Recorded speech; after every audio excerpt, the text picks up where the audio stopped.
الحمد للہ رب العالمین۔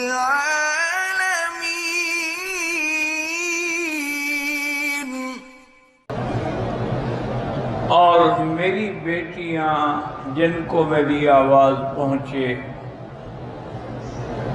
وہ سن لیں کہ نیک عمل کرو گے، گناہوں سے بچو گے تو اللہ چہرے پہ ایک نور دیتے ہیں، رونق ہوتی ہے،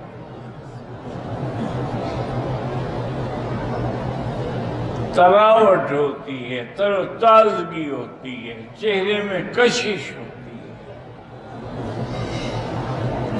اور اگر گناہ کرو گے تو چہرے پر سیاہی ہوتی ہے اور چہرے کے اندر نور نہیں ہوتا، بلکہ چہرہ ایسے ہوتا ہے جیسے پھیکا پھیکا ہو، کوئی دیکھ چوسا ہوا آم ہو۔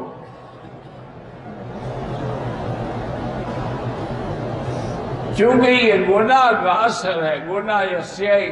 دیکھا نہیں حضور نے فرمایا کہ حجر اسود جب جنت سے آیا تھا تو یہ اتنا چمکتا تھا، روشنی تھی کہ حد حرم تک اس کی لائٹ جاتی تھی، لیکن سبدت ہو خطایا بنی آدم کی اولاد کے گناہوں نے اس کو سیاہ کر دیا۔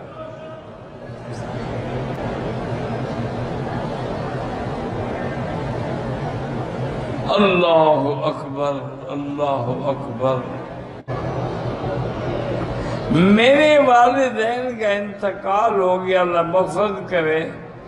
میرے دو چھوٹے بھائیوں کو شوگر کی تکلیف ہے، اللہ شفا عطا فرمائے۔ بھائی گزارش یہ ہے کہ شوگر ایک ایسی مضی بیماری ہے، دعا کریں اللہ ہر مسلمان کو بچائے۔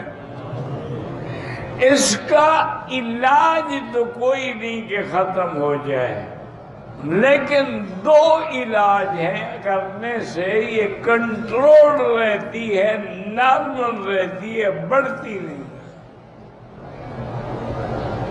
ایک علاج تو یہ ہے کہ خالص عرق گلاب اور سے عطشہ اگر مل جاتا ہے۔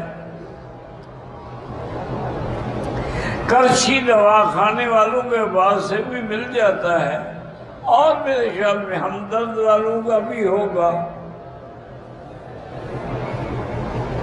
تو بہرحال جہاں سے بھی ملے یا خود نکال لو، اور اچھی بات ہے۔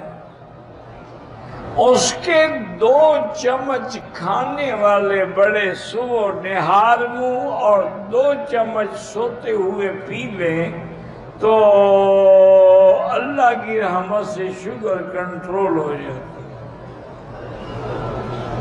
اور دوسرا علاج یہ ہے کہ خالص زیتون کا تیل اب ہر جگہ ملتا ہے پوری دنیا میں، لیکن اس میں یہ دیکھنا ہے کہ ایکسٹرا ورجن یعنی وہ پینے والا ہو، لگانے اور کھانے والا نہ ہو۔